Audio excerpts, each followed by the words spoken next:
Nah, di sini kita harus memasukkan data-data untuk membuat SKP Bapak Ibu ya. Jadi mohon diperhatikan karena ini adalah tahap untuk membuat SKP-nya ya. Kalau sebelumnya itu untuk membuat matriks peran hasil untuk diturunkan ke Bapak Ibu ya. Nanti MPH itu akan dijadikan dasar untuk membuat SKP. Nah, sekarang kita buat eh, rumahnya dulu. Ini masih kosong Bapak Ibu. Kita harus buat rumah SKP-nya dulu. Nah, kita klik tambah di sini.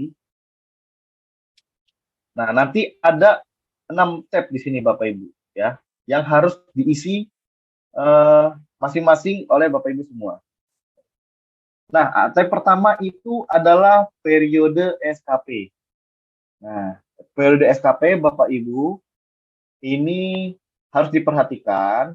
Periode mulainya itu adalah 1 Januari 2022 sampai 31 Desember 2022 ya. Lalu bagaimana untuk pegawai peralihan ya yang baru masuk BRIN di pertengahan tahun. Nah, berarti Bapak Ibu harus menyesuaikan periode mulainya. Nah, contohnya Bapak Ibu ada yang beralih bulan Juni ya. Di SK Bapak Ibu itu baru masuk di BRIN 1 Juni 2022. Nah, jadi Bapak Ibu pegawai peralihan tinggal sesuaikan saja di sini diklik, lalu cari bulannya Juni. Nah, lalu klik tanggalnya. Nah, periode mulainya berubah menjadi 1 Juni 2022, Bapak Ibu. Nah, jadi mohon perhatikan untuk Bapak Ibu peralihan ya sesuai dengan TMT SK Bapak Ibu. Nah, ada juga pegawai peralihan yang TMT-nya 1 Januari. Nah, itu tetap 1 Januari ya Bapak Ibu ya. Begitu. Nah, lalu untuk jenis SKP-nya ya, itu ada dua Bapak Ibu, ada JPT dan JA atau JF. Nah, JPT ini khusus untuk eselon saja Bapak Ibu ya, eselon 1 dan eselon 2 ya. Untuk Bapak Ibu sebagai pelaksana anggota tim bahkan ketua tim, koordinator, subkoordinator itu menggunakan JA atau JF Bapak Ibu ya. Menggunakan JA atau JF. Jadi diperhatikan jangan sampai salah pilih ya Bapak Ibu ya, karena akan mempengaruhi format SKP-nya ya. Nah, jika sudah dipastikan ya, ini kita klik selanjutnya. Ini saya kembalikan menjadi 1 Januari ya Bapak Ibu ya. 1 Januari kita klik selanjutnya. Nah, berikutnya adalah data Bapak Ibu ya, harus dipastikan sesuai. Nah, data ini diambil dari Simpek Bapak Ibu ya. Jadi pastikan data Bapak Ibu di Simpek itu sudah betul ya. Sudah betul, sudah sesuai karena akan langsung terpanggil di sini ya. Nah, lalu bagaimana kalau misalnya berbeda? Nah, tinggal bisa langsung disesuaikan di sini Bapak Ibu ya. Misalnya harusnya saya udah muda gitu, tapi di sini masih pertama, Bapak Ibu tinggal diganti saja di sini ya. Nah, untuk penugasan ya, ini sesuaikan dengan SK penempatan Bapak Ibu ya, penugasan. Nah, di sini saya tulis pelaksana fungsi manajemen kinerja. Oke. Lalu untuk unit kerja ini sudah default ya Bapak Ibu ya. Nah, jika sudah dirasa sesuai data Bapak Ibu, data pribadi, nah, kita akan langsung ke selanjutnya, yaitu atasan langsung. Nah, di sini ada guide atau pedoman untuk menentukan siapa atasan langsungnya. Nah, Bapak Ibu bisa klik lihat di sini ada namanya petunjuk penilai pegawai, ya. Kalau kita klik di sini akan muncul yang seperti disampaikan oleh Pak Tami sebelumnya, ya. penilai di sekretariat utama, di inspektorat utama dan deputi. Nah, ini siapa aja pegawai ini kita sebagai Bapak Ibu ya, sebagai pegawai. Nah, atasan langsungnya itu tergantung dari kepala unit ya. Nah, kalau untuk Setama, Irtama, dan Deputi itu sudah pasti sesuai dengan struktur dari koordinator dan subkoordinator di bawah mana ya. Jadi dipastikan atasan langsungnya siapa. Nah, itu sesuai dengan struktur dari organisasi Bapak Ibu. Nah, lalu ada juga case seperti sekretaris pimpinan. Nah, sekretaris pimpinan ini atasan langsungnya itu bisa jadi koordinator di pusat riset, misalnya Sespim di pusat riset ya. Itu atasan langsungnya bisa jadi langsung ke kepala pusat risetnya. Nah, atasan langsungnya. Jadi kepala pusat riset. Nanti tapi kepala unitnya itu tetap Biro Kapuk ya. Karena yang bersangkutan itu penempatannya di Biro Kapuk ya. Jadi untuk Bapak Ibu yang memiliki penugasan di unit lain, itu atasan langsungnya disesuaikan dengan unit penugasan Bapak Ibu. Ya. Tapi kalau untuk kepala unit itu tetap di penempatan Bapak Ibu. Ya, unit kerja penempatan Bapak Ibu. Ya. Dibedakan Bapak Ibu ya. Jadi antara penugasan dan penempatan. Ya, oke. Di sini saya atasannya adalah Mas Fadli karena sebagai koordinator saya beliau ya. Kita klik cari atasan. Nah, nanti Bapak Ibu tinggal cari saja nama atasan Bapak Ibu di sini ya. Nama tanpa gelar ya Bapak Ibu ya. Nah, nanti kalau misalnya ada nama yang sama, Bapak Ibu bisa filter di sini NIP-nya ya. Bisa filter di sini NIP-nya. Kalau misalnya memang namanya sama atau lebih dari satu, lalu kita klik di tanda pilih pegawai ini. Nah, di sini akan muncul Bapak Ibu ya, data dari atasan yang sudah dipilih. Nah, ini mohon dipastikan lagi sudah betul atau belum ya. Nah, selama di simpeknya sudah betul datanya, ini tidak akan berbeda hasilnya saat dipanggil datanya Bapak Ibu ya. Oke, kalau sudah sesuai, kita klik selanjutnya. Lalu di sini kepala unit. Nah, ini Bapak Ibu kepala unit kembali saya sampaikan untuk yang ditugaskan di unit lain, ya, kepala unitnya masih tetap kepala unit penempatan Bapak Ibu ya. Nah, ini kebetulan kepala unit saya langsung ke BSDM. Jadi langsung ke Bu Rati, ini langsung kita klik cari kepala unit. Nah, di sini ada juga petunjuk penilaian pegawai Bapak Ibu jika memang ingin melihat petunjuknya. Nah, lalu untuk kalau untuk pusat riset bagaimana? Nah, pusat riset itu yang menentukan adalah kepala unit ya Bapak Ibu ya. Jadi kan kemungkinan Bapak Ibu di pusat riset itu akan masuk ke tim lebih dari satu. Nah, nanti yang menentukan itu adalah kepala unitnya sendiri Bapak Ibu ya. Siapa kira-kira yang menilai Bapak Ibu. Jadi silakan dikoordinasikan dengan kepala unit kepala pusat riset Bapak Ibu sekalian. Ya. Nah, kita cari kepala unitnya. Ini sama seperti tadi prosesnya. Dicari namanya saja Bapak Ibu. Lalu kita pilih dan dipastikan datanya Bapak Ibu ya. Nah, ini masih ada kosong. Dilengkapi. Kalau kurang bisa ditambah. Ya. Nah, lalu kita klik selanjutnya jika sudah sesuai. Untuk yang terakhir adalah atasan kepala unit. Nah, jadi atasan kepala unit atau kepala atasan dari kepala unit Bapak Ibu. Ya. Kalau di sini Bu Rati sebagai kepala BSDM, atasannya adalah Bu Setama. Nah, kalau kepala unitnya kepala pusat itu berarti atasannya adalah kepala OR, gitu Bapak Ibu ya. Nah, Bu Setama berarti kita cari sini namanya Gunur ya. Dipastikan lagi datanya sudah sesuai ya. Lalu kita klik selanjutnya. Nah, ini adalah tab akhir Bapak Ibu, tab review ya. Jadi ringkasan data yang sudah tadi Bapak Ibu input ya. Dipastikan lagi dari periode mulainya, terutama untuk Bapak Ibu pegawai peralihan ya, diperhatikan lagi periode mulainya sesuai TMT penempatan Bapak Ibu pegawai peralihan. Lalu di sini informasinya jika sudah sesuai, atasan langsungnya jika sudah sesuai, kita lanjut kepala unit, atasan kepala unit. Nah, jika sudah, bisa kita klik simpan.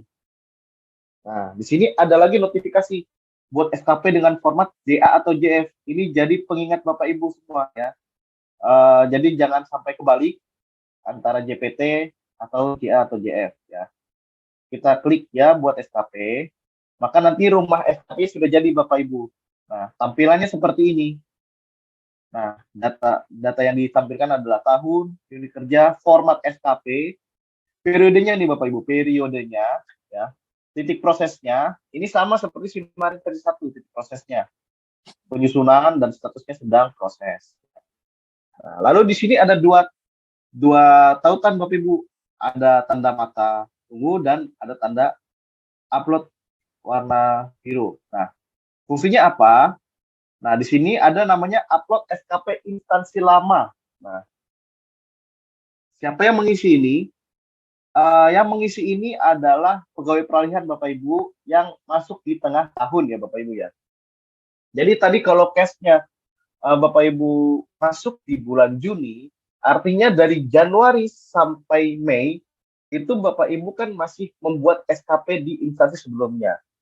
Nah, kalau sudah ditandatangani, sudah disetujui, nah Bapak Ibu bisa langsung upload di sini ya untuk SKP-nya. Nah, tinggal dipilih aja.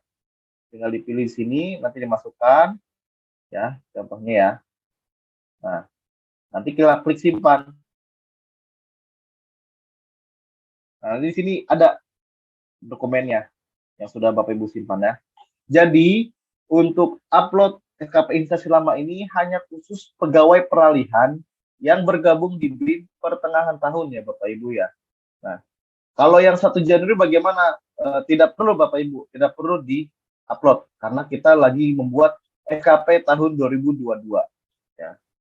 Nah, setelah sudah sesuai, nah untuk yang bukan pegawai peralihan, ini bisa diabaikan saja Bapak Ibu ya, tidak usah di-upload ya. Tidak usah di-upload SKP tahun 2021 Bapak Ibu karena sudah ada di Simarin versi 1 di sini ya. Nah, kita lanjut ke detailnya. Saat kita klik detail, nah di sini akan muncul 5 tab Bapak Ibu ya.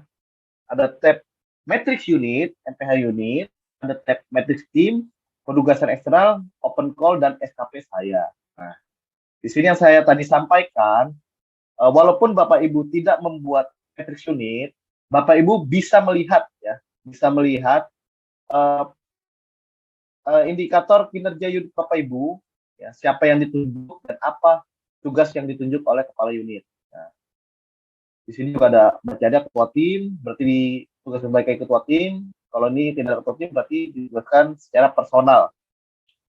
Nah, lalu matrix tim sama seperti tadi. Nah, di sini bedanya ya bisa jadi Bapak Ibu masuk ke lebih dari satu tim. Nah, makanya di sini Bapak Ibu bisa memilih, misalnya ada 2 atau 3, melihat kira-kira matrix timnya salah satu tim Bapak Ibu itu apa aja yang diturunkan, indikator kinerjanya, dan siapa yang ditunjuk, gitu ya.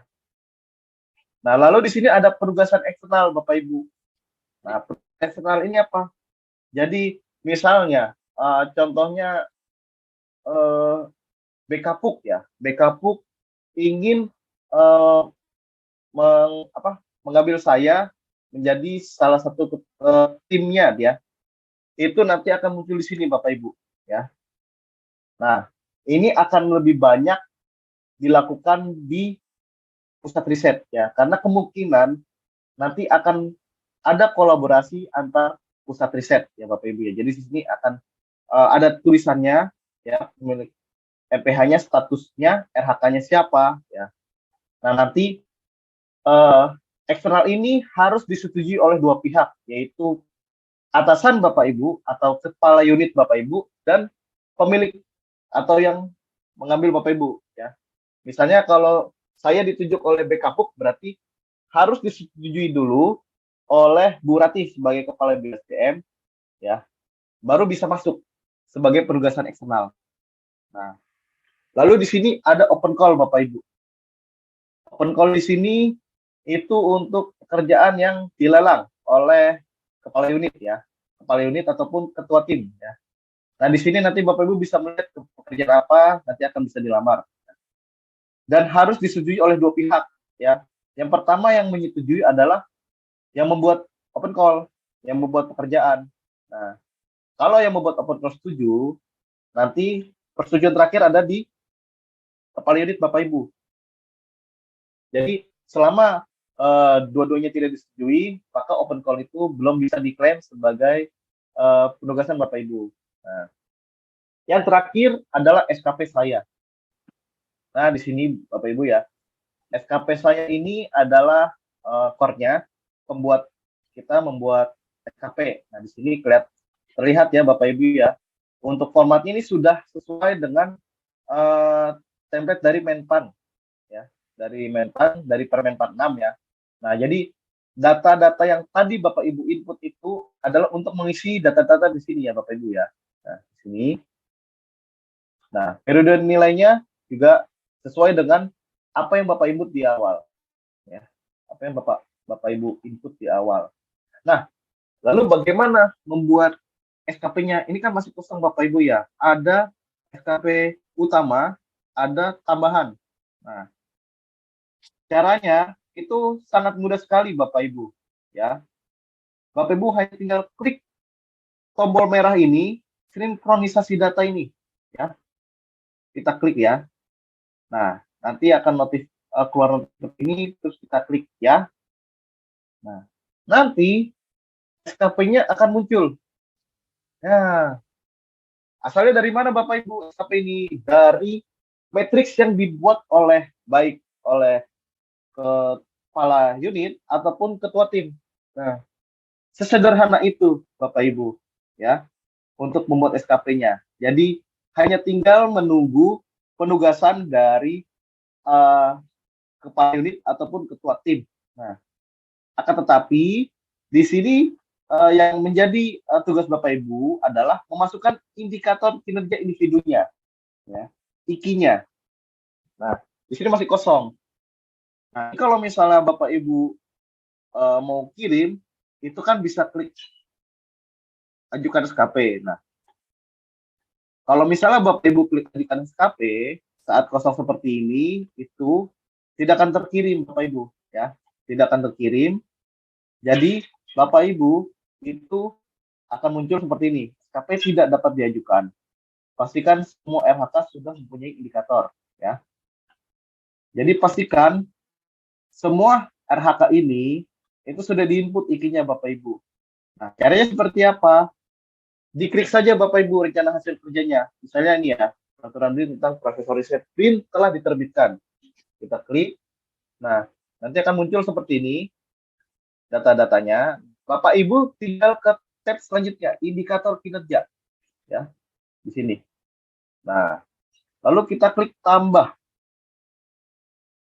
Nah, ini yang harus menjadi perhatian Bapak Ibu terkait dengan aspek Bapak Ibu ya.